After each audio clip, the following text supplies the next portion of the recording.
Hey guys, thanks for joining us today. This is Card Shop Insiders. Usually Noah and I do it together, but Noah's a little bit under the weather today.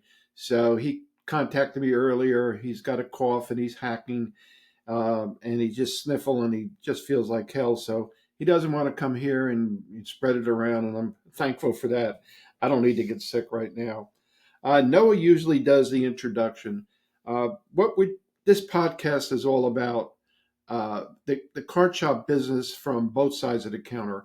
Noah from a perspective of a customer and a card player, and myself as a proprietor of a card shop.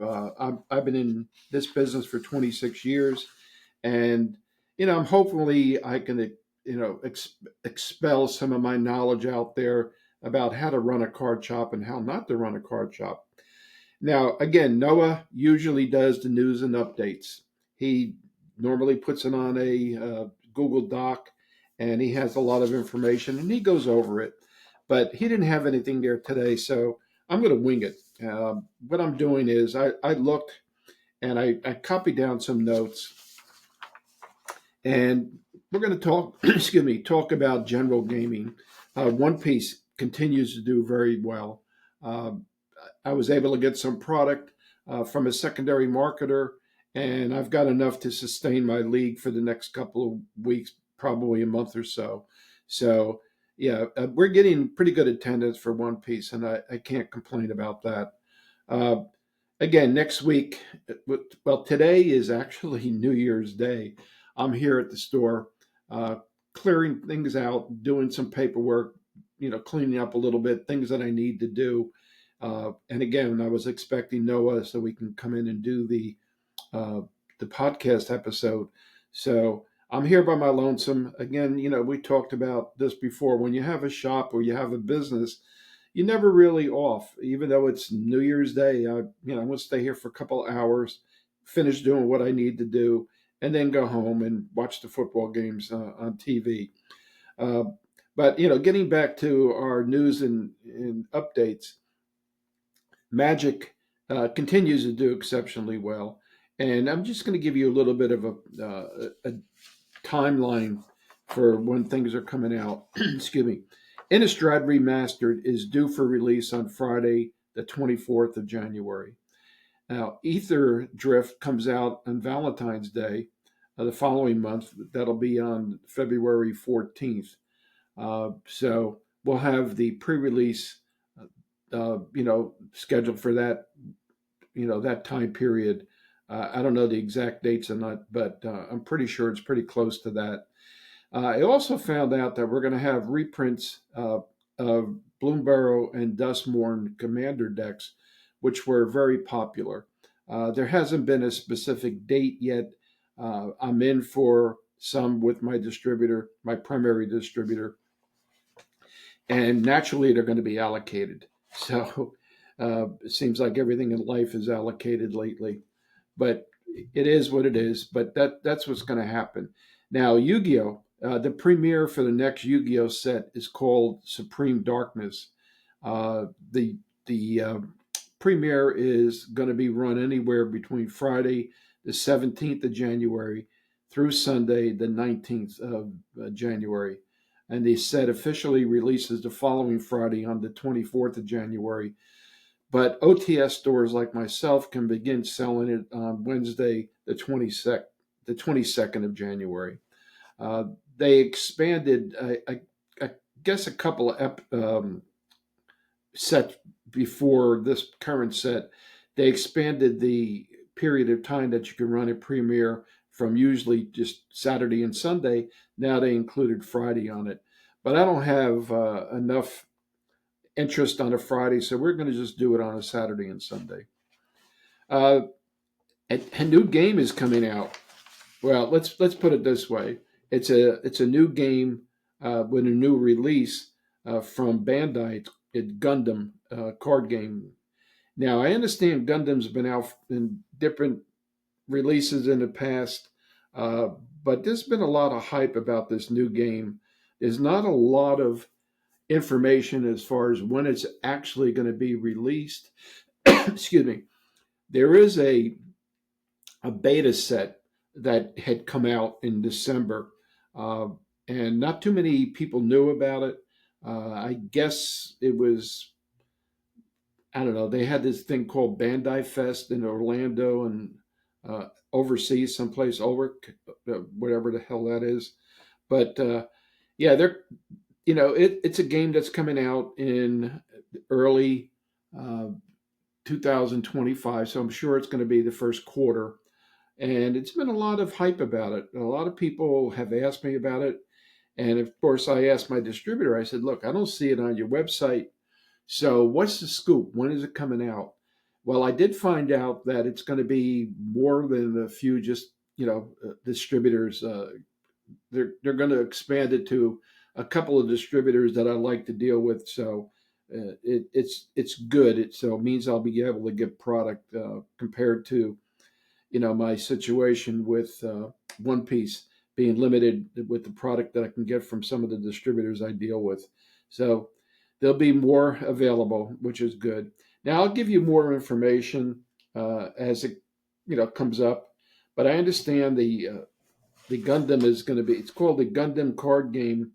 Um, and it's going to be offered in English, Japanese, and simplified Chinese. And it looks like they're going to have a global release. And their new tagline is Link the Universe, Play the New Type. And I researched that a little bit further, and it says that the link is about connecting the world, while new type refers to a new era of gaming. So we'll see exactly what that means, and I'll keep you updated in the future.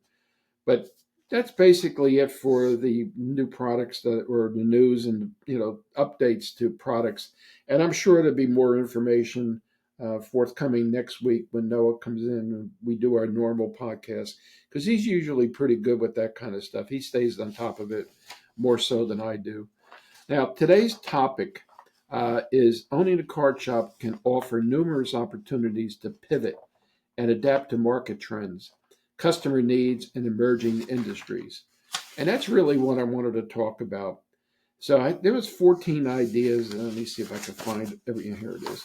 There was 14 ideas that I was able to come up with when you pivot.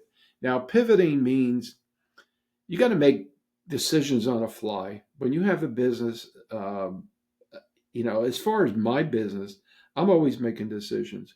If a product's not selling well, I'll test it for a while, and if it's doing poorly, I'll drop it. I just don't have the room. I don't have the resources, and I'm not going to carry it just for one or two people that perchance may come in and buy the product. I'm not going to do that. It's not prudent business practices, especially with a small shop when you have limited resources as far as space and financing.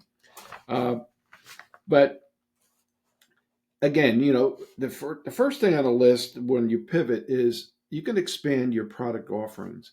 You can look at gaming supplies, different gaming supplies like card sleeves, playmats, dice, and deck boxes. Now that's an obvious thing. When you have a card shop, you should do that kind of thing. However, there's so many different variations of card sleeves, matte, non-matte, uh, printed with pictures on them, everything. If you're not if you're not an absolute huge shop where you have lots of display space, you got to limit what you buy. You can listen to your customers. Uh, Stock what they want, what the majority of them want. Yeah, I mean, you can always get something for somebody as a special order, but make sure you get money up front because they could change their mind, or they can go to another store and say, hey, look, I found it over there. I'm going to buy it over, or I bought it already over there. So that's what I try to do. Uh, Expanding product offerings, uh, offering board games. Again, if you have the space and the resources to do that, then by all means, offer board games. But the only problem is with games, you usually have to buy in quantities, case quantities. Very few of the distributors will sell you one copy of something. So, like say, there's a popular game, that you're going to sell. If you buy a case of six, yeah, it'll probably sell if you know it's a popular game. But if it's not a popular game and somebody wants one copy of it, you're not going to be able to get that one copy usually. The distributors may have changed their distribution practices on it, but that's what I've run to in the past. It's you have to buy in case quantities or multiples. You can also add collectibles like figures, memorabilia, or comics to attract a broader customer base. Now, I have a lot of people that come in and say, do you have comics? Are you ever going to carry comics?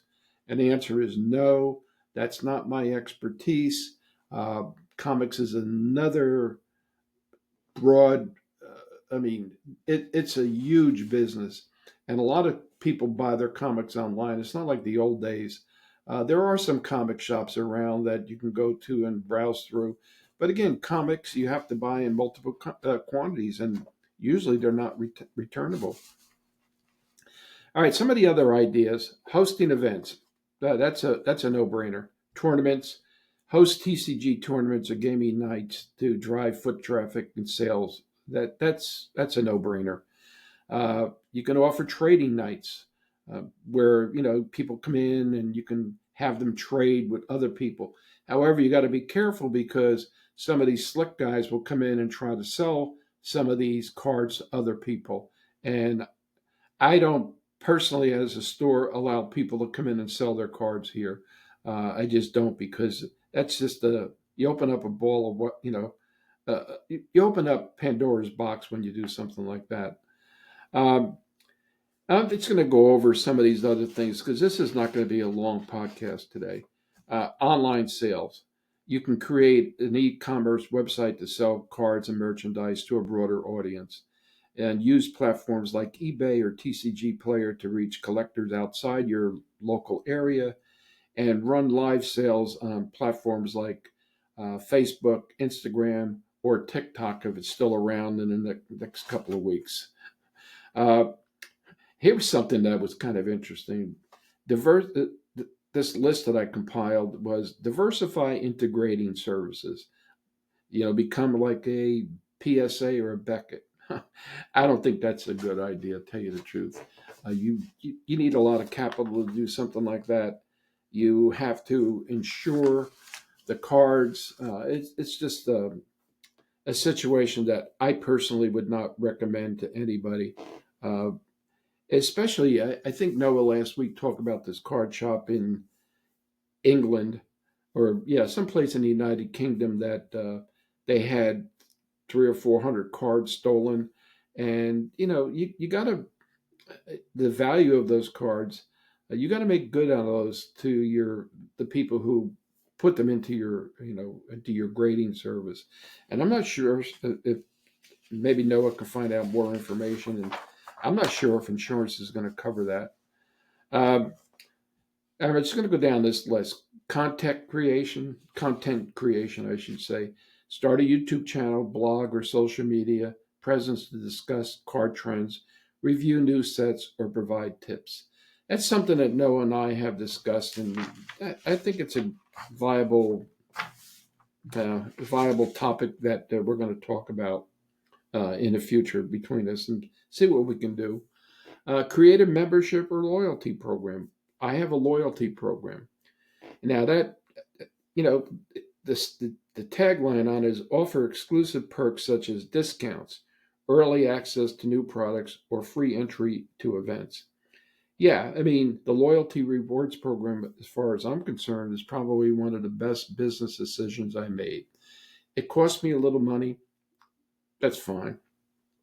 In addition to the monthly fee to use the loyalties rewards database, naturally when you give discounts to people on products, you lose a little money. However, it's worked out well for me. I've been doing it for the last 6 or 7 years, and from the database, from the loyalties rewards program, I have a database of customers that I use to send out my weekly newsletter. I call it an info blast.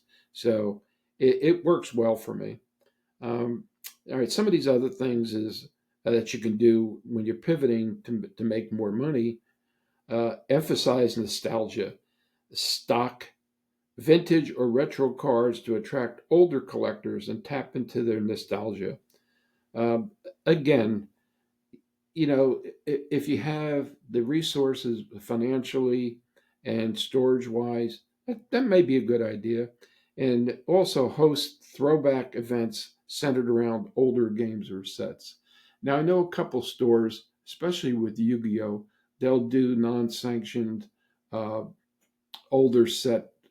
I think it's called GOAT, Greatest of All Time uh, cards that they use. And it seems like it's working well for them, but I don't have the resources as far as space in order to continue that. You can rent out your space to bring more money into the store. Rent tables or private spaces for players who want a dedicated area to play or trade cards. Use the shop as a venue for parties or gaming events. Again, I've had people ask me they'd like to host a birthday party here.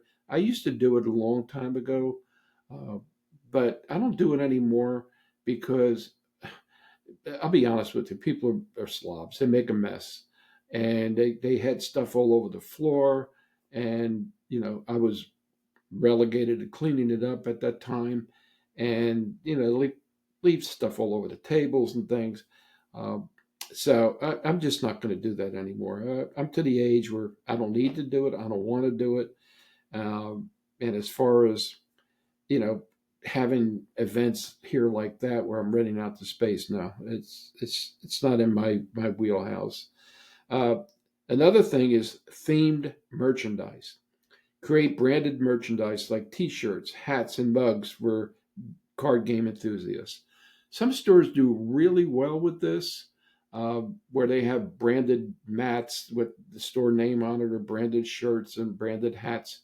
I did it a long, long time ago, and the problem is that stuff goes out of vogue.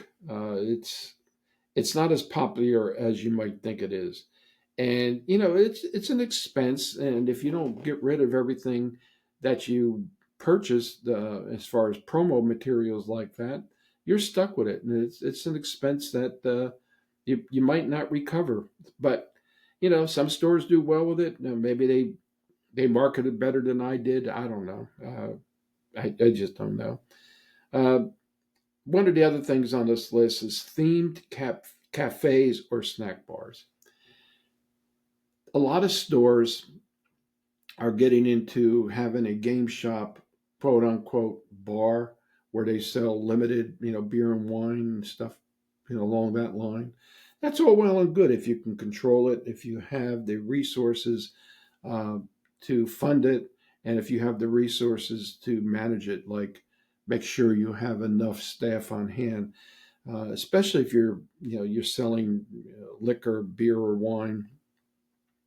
You don't want a couple people coming in here and coming into your store and getting drunk and you know uh, elbowing a young kid or something like that. I think that's bad practice and can get you in a lot of trouble. So I don't do that. I don't really recommend it. And the last on this list is trade and consignment services. I used to do that. People would bring in things and I would sell it for them. However, it's a hassle. You got to have a way of making sure that you keep track of this stuff. I used to sell things on eBay for people, and people would turn up their nose, and I forgot exactly what the percentage that eBay got, but suppose it's current. eBay gets around 13 or 14%. So if somebody comes in and you sell something for $100, all right, eBay is going to get their 14%. Then you got to pay probably most of the time in order to get it sold. People like free shipping, so you're going to have to pay the shipping cost. So, all right, using that for instance, all right, so you're down to like $86, and then you're you're shipping. Say it's $6, so then you got $80, profit, or not profit, but what that item sold for. Now, the customer, or you'll say, well, I got to get my percentage of it, and I'm going to take 20% of that. and they're going to turn up their nose in it. And I tell people now that want me to do it yourself. You'll make more money. Well, I don't know how to do it. I said, hey, I learned it, and if I can learn, you can do it. So I just don't do that kind of thing anymore. It's just a hassle. Um, all right, I'm going to move on to the fun part for me. And since this is New Year's Day, and we're into 2025 right now, I'm going to talk about New Year's facts to help you celebrate. Now, let me get my fact sheet here. Here it is. All right, here are some New Year's facts. The oldest celebration, the first recorded New Year's celebration, dates back over 4,000 years to ancient Babylon, where the New Year was marked in mid March with a massive 11-day festival called Akitu, Akitu. Uh, I'm going to skip some of these cultural and historical facts. But Old Lang Syne, everybody sings it on New Year's Eve, especially when you have a couple of Heineken in you or Guinness or whatever your choice of beverage is. Uh, the iconic song sung at midnight originated as a Scottish poem by Robert Burns in 1788. Old Lang Syne translates roughly to for old time's sake. Interesting. All right, global traditions. Spanish grapes. In Spain, it's a tradition to eat 12 grapes at midnight, one for each chime of the clock to bring good luck for each month of the coming year. Interesting. Uh, in Denmark, it was Danish plate smashing. People throw old plates and glasses against the doors of friends and family to ward off evil spirits. I'm sure in the United States, with people drinking and partying and everything, there's a lot of throwing glasses and plates around anyway. So maybe it's just not inherent to Denmark. Japanese temple bells. In Japan, Buddhist temples ring their bells 108 times to cleanse people of worldly desires and bring purity for the new year. Now, modern fun facts. Times Square ball drop. And there was a million people in Times Square last night. I didn't watch it. I watched uh, the celebration from Epcot and Disney. Uh, they have fireworks and everything like that. So I didn't watch the one from New York City. Uh, but that's if you ever. I've been there once, and it was crazy, and that was way long time ago. So I won't even get into that. But in 1907, the first ball dropped in New York City's Times Square. The original ball, made of wood and iron, weighed just 700 pounds.